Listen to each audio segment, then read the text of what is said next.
Welcome back, everybody.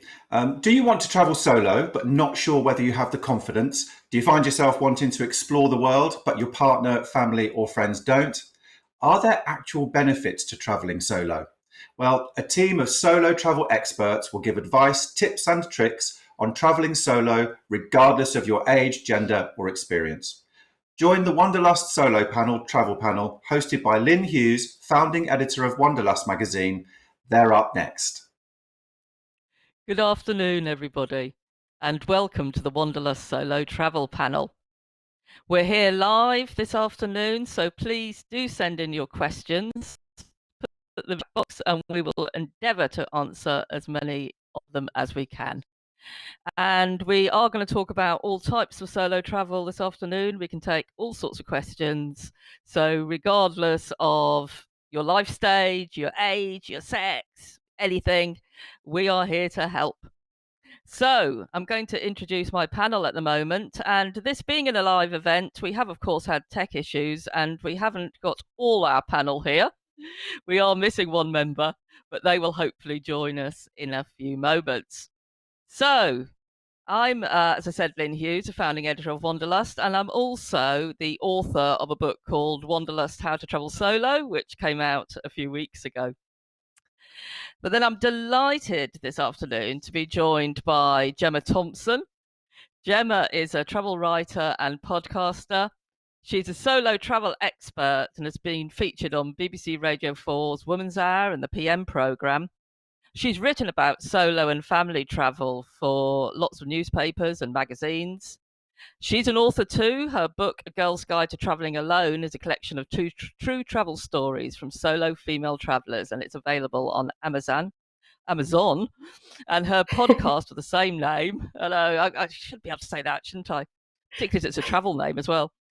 And Gemma's podcast of the same name was recently listed by Brack Guides as one of their top travel podcasts, and indeed by Wanderlust as one of its top travel podcasts. So welcome, Gemma. Hi. I am also delighted to introduce David Lee of Into Japan, which is a specialist travel company. Hi, David. So David lived in Kyoto, Japan for 8 years before he founded Into Japan. And he has, of course, traveled extensively within Japan and to over 50 other countries.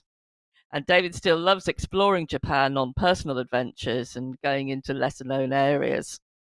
So we are also hoping to be joined by Georgina Lorton. And Georgina is a journalist, speaker, and author of a book which is just about to come out called Black Girls Take World. So we're hoping that Georgina will be popping up very soon.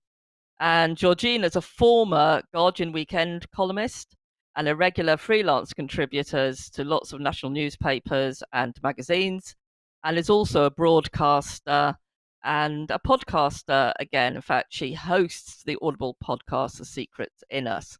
So great panel this afternoon, and I'm sure you will have lots of questions. And as I say, we really hope that Georgina will pop up soon. It's the one downside, isn't it, of virtual events? But there you go, makes it a bit more dramatic and interesting. So, Gemma, if I come to you first, because obviously your podcast, your book, you do specialise in solo travel, and I guess particularly for women, although not just for women. But when did you first, take the plunge and travel solo, and what made you do it? Hi, Lynn. Thanks. I was about 23 when I first took my long backpacking trip, which felt really long. It was 3 months, which I appreciate isn't as long as 8 years in Kyoto. And I just had this niggling kind of want to see the world. I was working at the time, had a boyfriend who I lived with. We happened to get a bonus in our jobs, which was £3,000, a lot of money when you're 23. And I decided to book my round the world ticket, and he decided to buy a car. So I just went on my own, and I kind of wanted to go on my own, and I've never looked back since, really. I went to Southeast Asia, Australia and New Zealand, and then I haven't stopped since, really. Oh, well, Quite right. I mean, and you've even got a child now, though, haven't you? So Yes, I'm indoctrinating her slowly. She's been on a 1 month long road trip already in Australia, and kids just take it in their stride. They love it. good. So yeah, I'm slowly kind of brainwashing her into solo travel as well, or travel. Yeah. Yeah, no, absolutely. And I guess again, if anybody's got any questions about traveling with a child as a single parent, I'm Yeah. sure that Gemma can help with that. And Yes, David, I definitely. mean, yeah, the scenario that Gemma sort of talked about there of, going off on that first backpacking adventure, which so many of us do. I think sometimes when we talk about solo travel, mention it.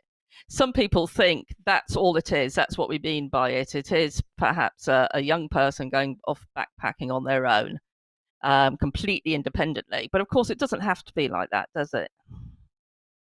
No, I mean, I think you can do all kinds of things, but even in one trip as well.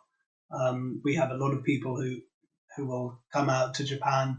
They might be looked after for a little bit, do some independent travel, or join a group trip as well. So there's so many possibilities traveling alone, and in a way, it's all your decision because you're on your own. So you have more flexibility. You don't have to have somebody else's consent to do whatever you want to do. So it's a real opportunity as well, which I think you can grab with both hands when you have those chances. Mm. So just to be clear, somebody could come to you or another specialist travel company, the sort of companies that you get at the destination show, and they could say, well, actually, I want to go, say to Japan. I don't know if I want to do it completely alone. You would be able to set up an itinerary for them to maybe, I mean, I think I've heard you use the phrase mix and match before. Yeah, I mean, as I say, you really have lots of options, and I think specialist companies would be very happy to do something where it might be some of your trip is planned with them, and they would make some arrangements. Possibly, a lot of people I think like to have a guide when they first arrive somewhere, or you can get some advice about lots of other things.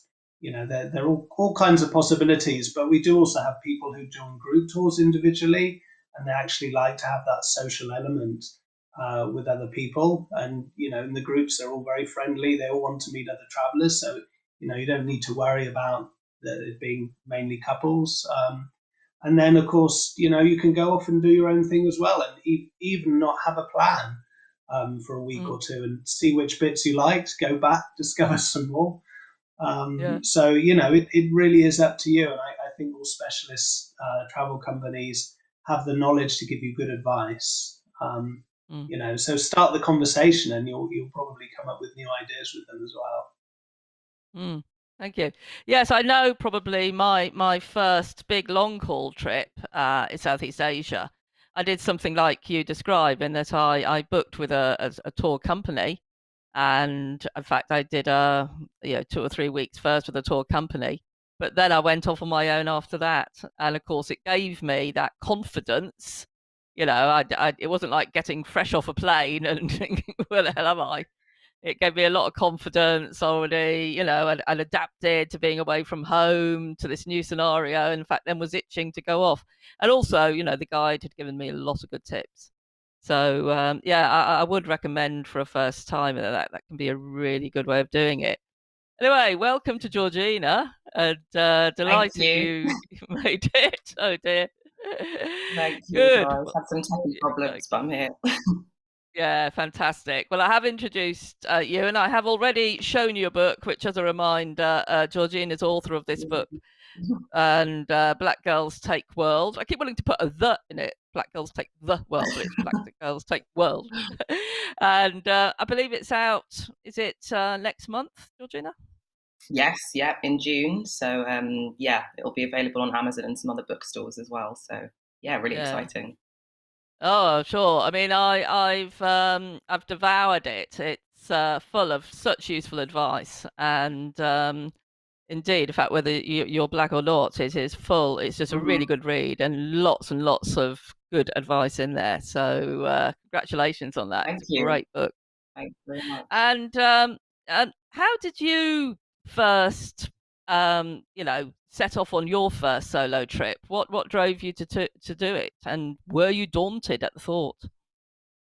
I think at the time I was going through quite a lot and I wanted to escape. I wanted to push myself. I wanted to try new things. So the first solo trip I ever took was to Colombia when I was age 21. And I went for 3 months on my own. And yeah, it was daunting, but I knew that I would explore the world. And, I'd been working up to it for a while. I'd been doing Spanish lessons at university. I'd been asking my Colombian friends where I should go. I'd been planning it for ages, really, in my head. And prior to that, I just travelled with friends and family. So yeah, it was a huge leap. But I definitely learned a lot about myself, and I think found in me things that I wouldn't have necessarily discovered had I just stayed at home or had I gone on another trip with friends. It really pushes you to learn how to take care of yourself, interact with other people. Just go beyond your comfort zone. I did lots of stuff like expeditions and tours around Colombia, where I was, the only single person there, and I was in sort of a group environment, but I was still traveling on my own. So I got to meet lots of people, and yeah, I absolutely loved it, and it definitely influenced a lot of my trips to come afterwards. Yeah, I think it's so true what you said about you're being pushed outside your comfort zone, and I think that really does give a certain confidence and a self-reliance. And I know that I've Mm-hmm. talked to employers before who say they really like it on a CV if somebody has travelled solo, because they really feel that that person has had to look after themselves. And Mm-hmm. yes, so it can be good from a career point of view as well. Um, Yeah, I'm absolutely. just yeah, yeah. I'm just looking. I will keep coming back to you, but I'm just looking at the questions, so we'll sprinkle some of those in. Because, for instance, David, somebody has asked, "Is it possible to travel in Japan solo if you don't know the language?" Yeah, it's absolutely fine. All Japanese learn English in school till the age of 18, so they do understand quite a lot. And if you're having conversations, writing things down, how. But Japan itself, I mean, they're very very keen on tourism generally, so they put a lot of work into making it very accessible. I think it was probably the 2002 World Cup in particular that had quite a big influence on that. So all the signs were put in English, and there's usually help places in any big stations or anything. So it really isn't that bad. And I think if you've travelled anywhere in Europe, France, Germany, where that English isn't the first language, you're not really going to find it harder in Japan. It's a little less familiar in other ways. So when it comes to food and things like that, it's definitely worth having a good guidebook and a bit of preparation, or a little bit of help from someone like us, so that you can really enjoy it to its full extent. But it's certainly not something people need to worry about. I would say, and of course, Japan's so safe. That's the thing. You can take risks, and really not be too worried. Being out late at night is fine, or rural areas, things like that. And none of those are things that you really need to worry about in Japan. So it's a good Mm. chance to just have an adventure and go for it. Yeah, thank you. As you say, Japan is probably one of the safest countries, and safety does come up a lot. Gemma, do you feel that there are some countries that are safer than others, particularly for a first timer who, might be a little bit worried about safety? I think there are some countries which are definitely easier for a first timer.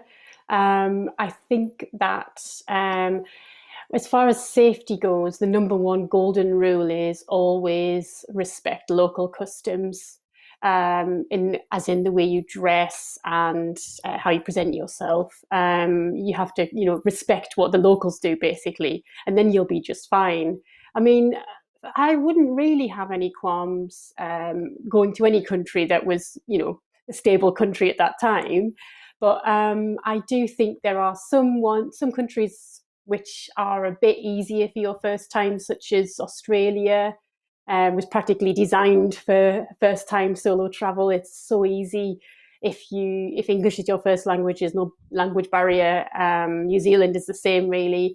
Ireland is a super friendly, super safe solo travel destination, and especially when it comes to being taken in by the locals. You won't be able to get a word in edgeways, so everyone is the friendliest people. So there are some, and Southeast Asia is so easy as well. Well trodden, well established backpacking route, and super safe as well.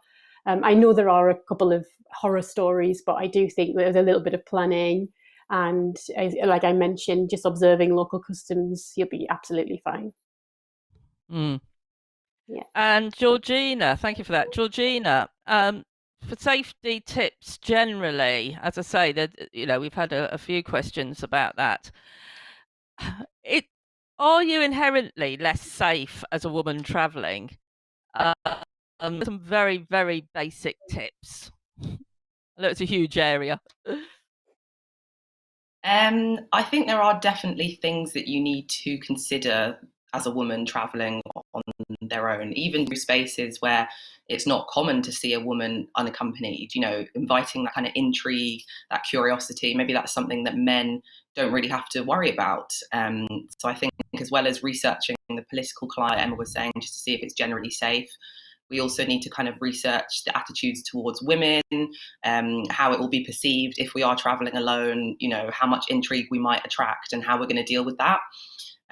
Also, coming from the position of a woman of color, coming from the position of a Black woman, I think researching the racial climate of where you're going is equally as important. I know lots of Black women are afraid to travel to places on their own because they're afraid of how it will be perceived. They're worried about not just kind of harassment and intrigue because of their gender, but because of their race as well. And that's a very real very real concern. So all of those things I take into consideration when I'm planning a trip by myself. But of course, I don't let myself get put off by blog posts or articles that say safe for women or this country is unsafe for Black women because, like I said in the book, there's no such thing really as a dangerous country, but dangerous individuals.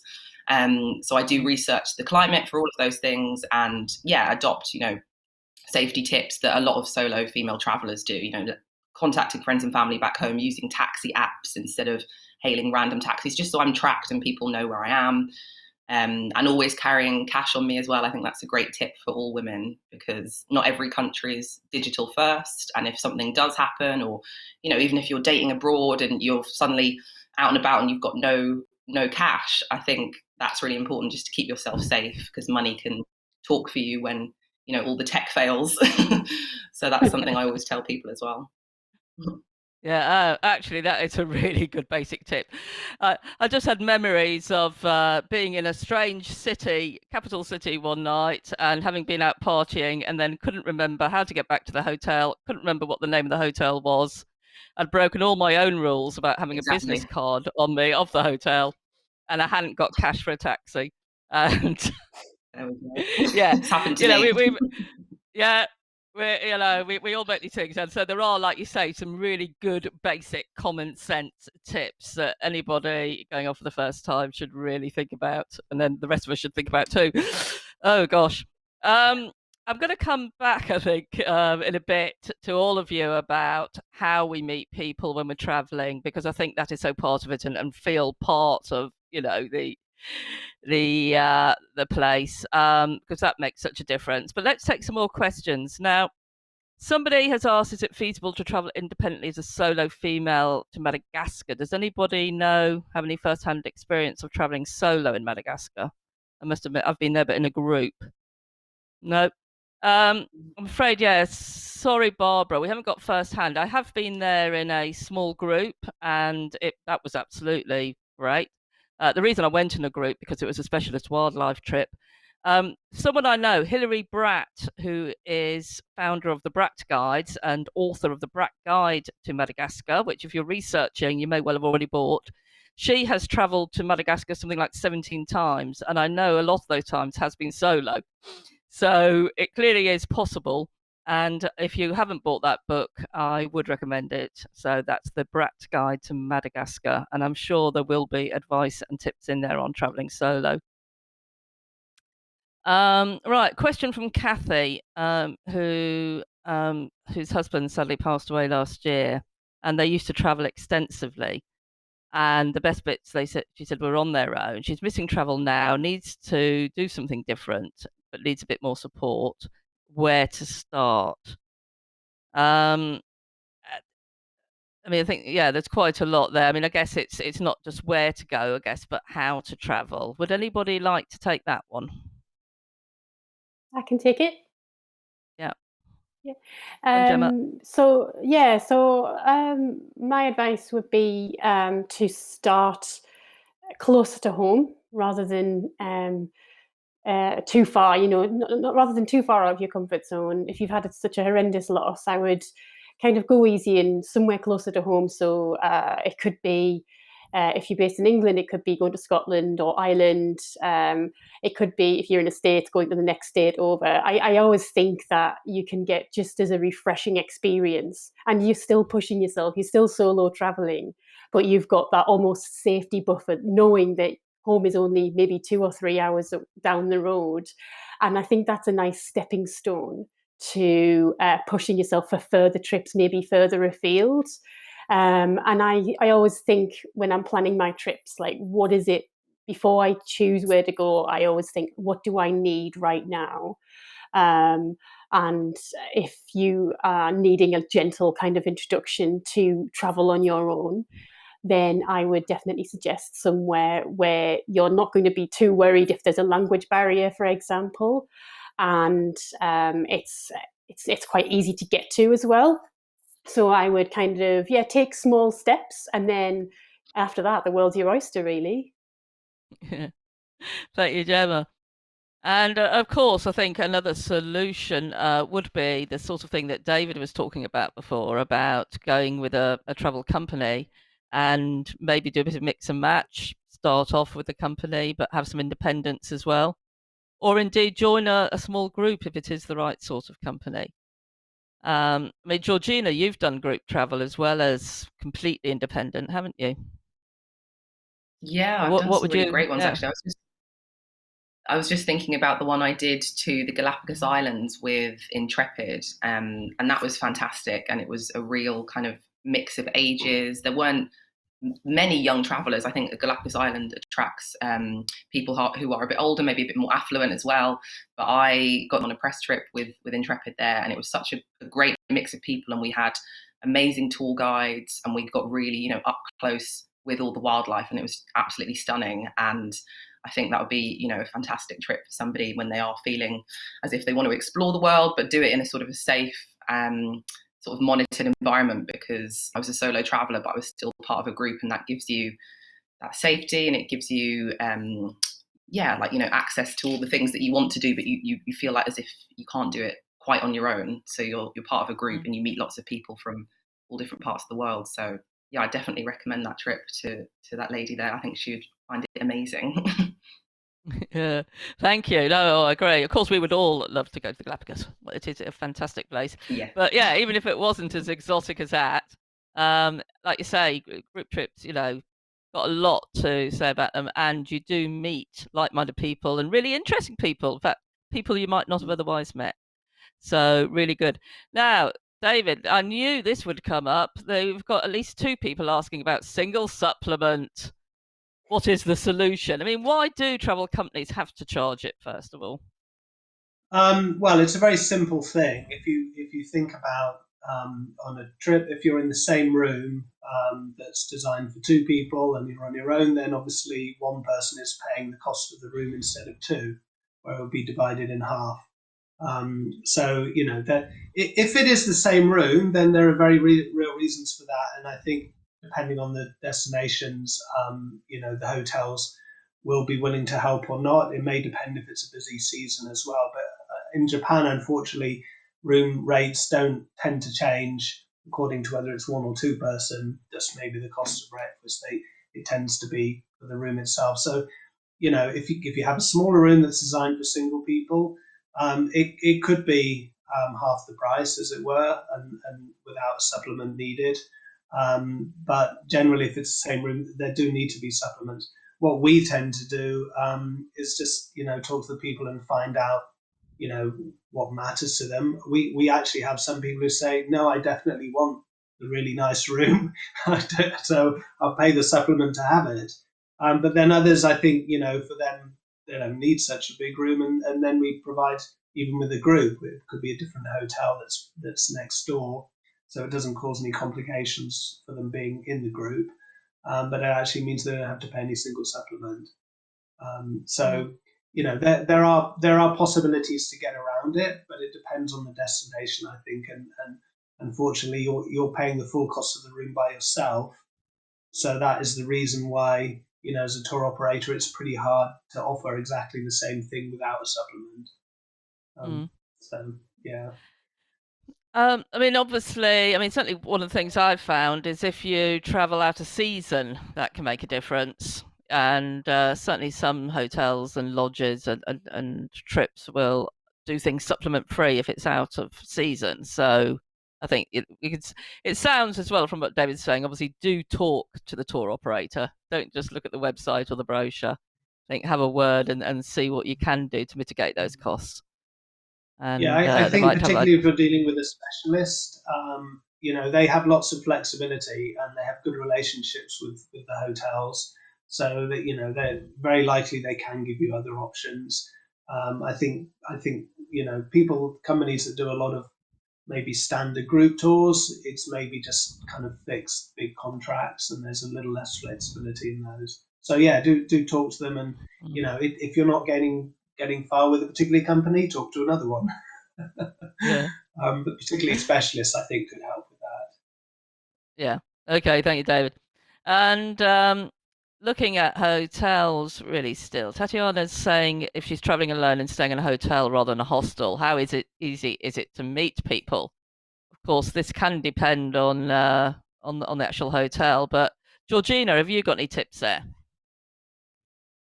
Yeah, I think hotels aren't something that I usually go for. I do usually go for hostels, but when I have been in hotels, I found going to bars and restaurants on my own was actually fine.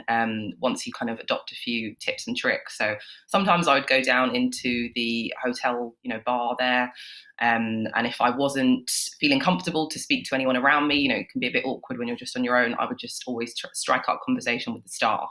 If I was traveling in a hotel alone, I would ask them, what's good to see, and just sort of engage with people beyond their immediate role in service. Chat to them, understand a little bit more about the area.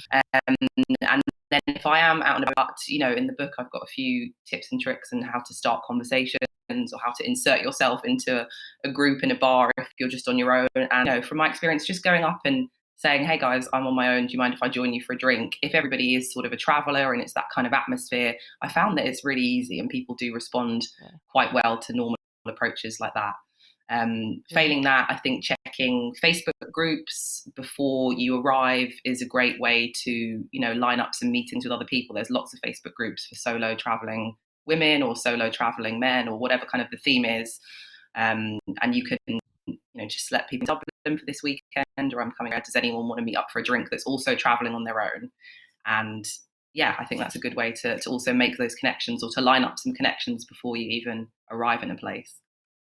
Yeah, absolutely. Thank you. And Gemma, what would you add to that?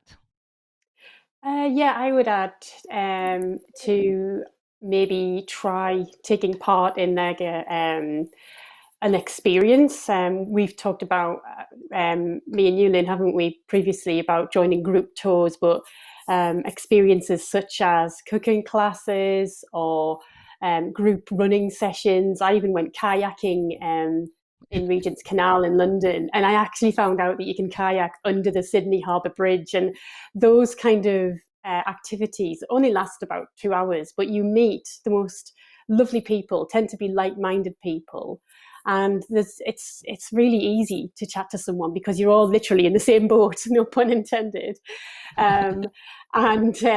It's you tend to be chatting to like-minded people. If you're interested in Thai cookery, they might be. And my other tip would be possibly avoid stuffy 5-star white tablecloth restaurants, because sometimes you can hear a pin drop in those. So I like to go to restaurants where there's a bar where you can sit up at the bar. New York's really good for this. Barcelona is brilliant with its excellent tapas bars. And I don't think there's ever been a moment when I've gone and sat up at a bar where someone hasn't come to speak to me. And it might just be like the waiter, but normally I've ended up sitting next to someone who happens to be on their own and we've ended up chatting. So yeah, it's completely down to you really, but there's tons of options to meet people. Yeah, no, absolutely. I concur with all that. Yeah, Tatiana, I would say it was the choice of the hotel. I would say try and get one where it's got common areas like lobbies and things where you can sit, and bar or whatever where you can sit around. So you're not just going straight to a room, or you'll never meet anybody in the hotel. But also, exactly as you heard from Georgina and Gemma, get out, join groups, go out and eat on your own. It's just a case of finding those right places. And David, I mean, I think you've mentioned before to me about, joining like run, because you're a runner, aren't you? Joining running clubs or going and Yeah. joining some sort of running meetup. I mean, I think what Gemma said about the experiences, I, it's been mentioned before about doing things like the local people do with local people, and these days it's just fantastic. You can get so much deep information about any place you are. There's so much social media. I myself I go to Park Run, which I don't know if some people may know, but it's a regular thing started in the UK, but it's become very international now. And once a week, 9 a.m. every Saturday, they do these, and I think most countries have them now. They've started doing them in Japan in the last few years. So I certainly know if you're in Tokyo or Osaka, that's something you can join. But I mean, even with Japan, this might be something else talking about finding good ways to meet others, actually finding out perhaps which areas within the country people are more friendly. And I don't mind saying, if it was the UK, people might realize it's easier to meet people in the north perhaps, but similarly in Japan, if you go to Osaka, it's actually far easier to meet people than it would be in Tokyo, just because the personalities there they're much more open, outgoing. They tell jokes and things. So I think a lot of people I know have settled in Osaka for that reason.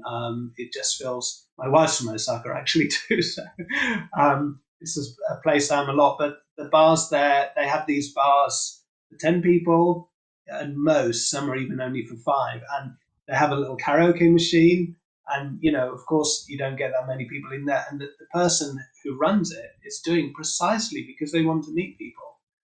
That's really they're not really making much money running a place of 5 or so. So it automatically becomes social, and you'll certainly make friends in a situation like that. And so do a bit of research, find out about these things, maybe look at some local things you might do at home that you could do there as well, and meet others that way. Lots. Japan's easy for that too. As I say, there's so many possibilities, and always safe as well. Yeah, I must admit, yeah, when I was last there, I got talking to a lot of people. Um, and Tatiana, one thing, because I've traveled so much on business, and I find so many hotels now increasingly have some sort of social catch up, like a wine hour or something, depending which one, what type of hotel it is. So sometimes it's nice guest houses or upmarket B&Bs might hold something like that because they want their guests to meet. But even city hotels, they're trying to move very much now towards making it a hub, perhaps, where people will want to keep coming back to, or where locals will come and use it. And because people obviously don't want to work in big offices anymore, and so you get an awful lot of places where they have either an evening catch up or a once a week catch up. So look out for things like that. Um, and as for the tour, the type of tours that Gemma mentioned, yeah, I've been in places like Porto, and I've done walking tour, a tile making, well, decorating a tile course, just 2 hours. And lots of things like that you can do, lots of little things you can join, and you do meet people. Linda asks, nothing related to solo travel. How long do you need on a passport as the unexpired period? That it's generally 6 months, I would say, would be the general rule for that. Yeah, always allow 6 months. Right, somebody, Helena has asked about, she wants to visit her daughter in Kazakhstan. How brilliant. Next year, and then possibly gone to Mongolia and China. She's thinking of going overland, preferably by train. Yes, that's the way to do it. Female in the 60s. Should she plan it all in advance or wing it as she goes? Has anybody here done that? I've done a bit of that. I would suggest talking to a kind of specialist agent, somebody like Trail Finders, or one of these agents who can. I would plan it in advance. I would pre-book some of it, and you will probably even get a better deal if you do that. If you're going to book something like the Trans-Mongolian, for instance, I think it is worth booking it in advance, and they will be able to talk you through it and also discuss with you where best to break your journey, have stopovers, and so on. I would strongly suggest that. There's some very good specialists out there, and also, like I say, really good travel agents such as Trail Finders. Yeah. Okay, and I think that's most of the questions for now. So we said about meeting the locals, but I know, Gemma, one of your things I've heard you say before is about having kind of local experiences, like getting your hair cut even, or something like that. Oh, yes. Hairdressers are a fountain of insider information. And it's just going back to what we were talking to before about having a lovely experience. And I think, so I've had my haircut in like Adelaide and New York and Vietnam, I think, as well. And although there was a language barrier in Vietnam, just being there, having my haircut was such a treat. And you get a little slice of life as well. So hairdressers tend to gossip to you as well, which is brilliant because they know about restaurant openings. Someone in New York told me about a gallery opening around the corner. It was really cool. And it's a nice experience. And even when I went to Paris, there's a chignon bar, which is where you get your hair like whipped up into a fancy, messy kind of creation with about 50 bobby pins. But when I was sitting there having it done, I speak a little bit of French, enough to say, yes, okay, let's do this kind of thing. But Julie Delpy was sat in the next chair to me, and she's in one of my favourite movies about Paris, which is Before Sunset. Yeah. And I was like, fantastic. this is the most Parisian experience I've ever had.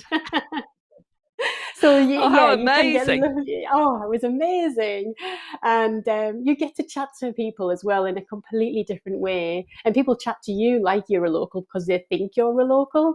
And it's just a lovely little kind of insight into local life. So I would always 100% recommend getting my hair cut in another country half the time because I don't have time to do it when I'm at home. And you can always look online for recommendations and check out reviews, ones which are maybe near to your hotel or hostel. It's just a nice way, especially a nice way to start the day, and you've got fabulous hair for the rest of the day as well. Oh, I'm going to have to do that next time. And it certainly sounds a bit better than my bikini wax experience in Quito, which we won't go into at the moment. But you mentioned there about being treated as a local or seen as a local. Now, Georgina, for you, this must be surely a little bit of an issue, or well, is it an issue when you travel?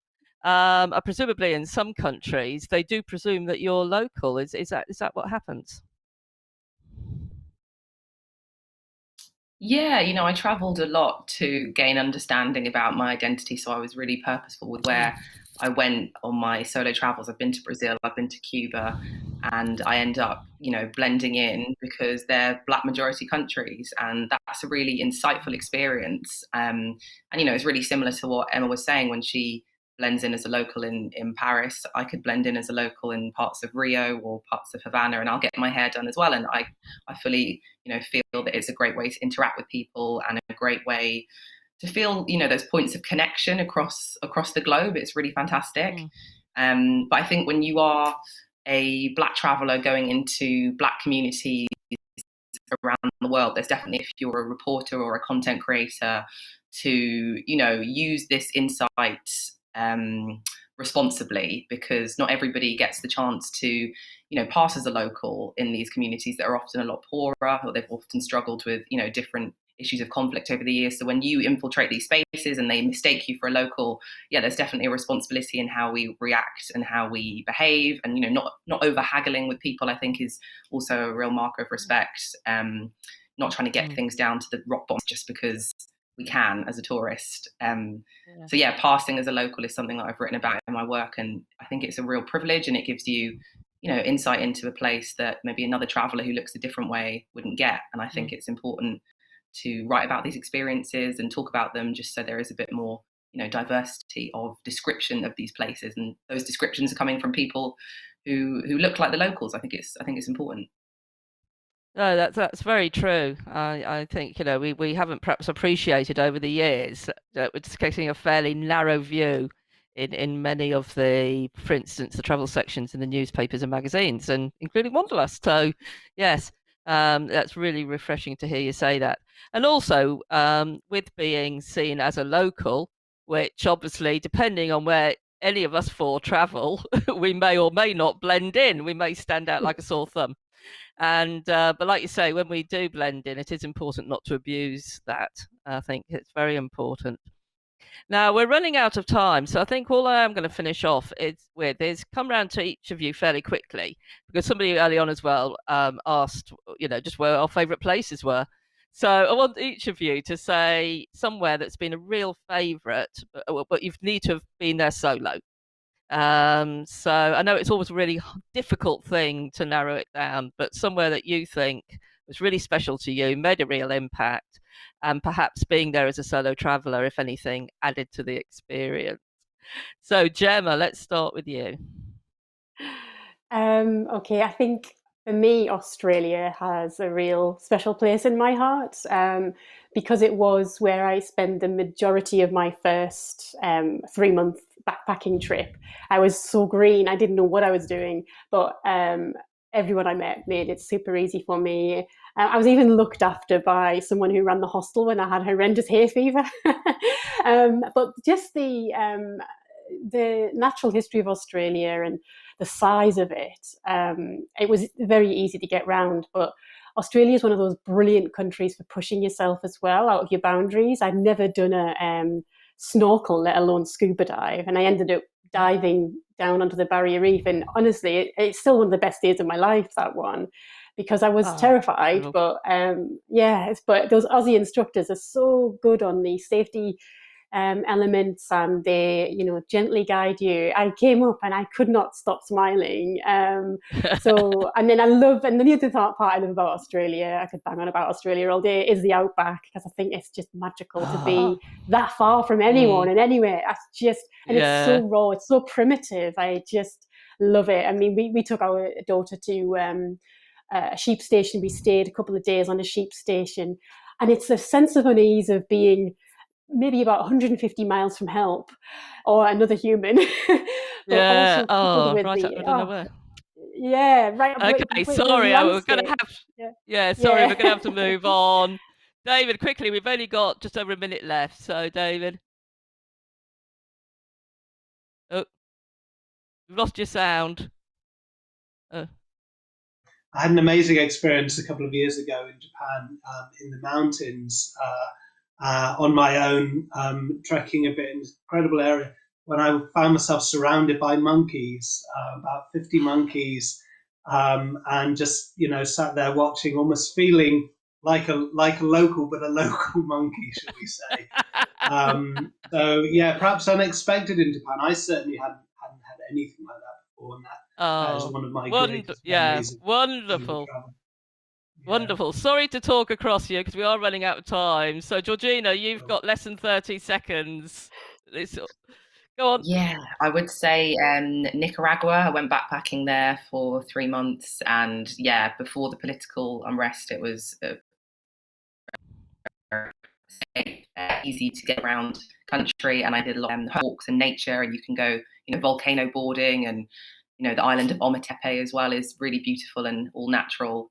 So I think it's got something for everybody, which I love.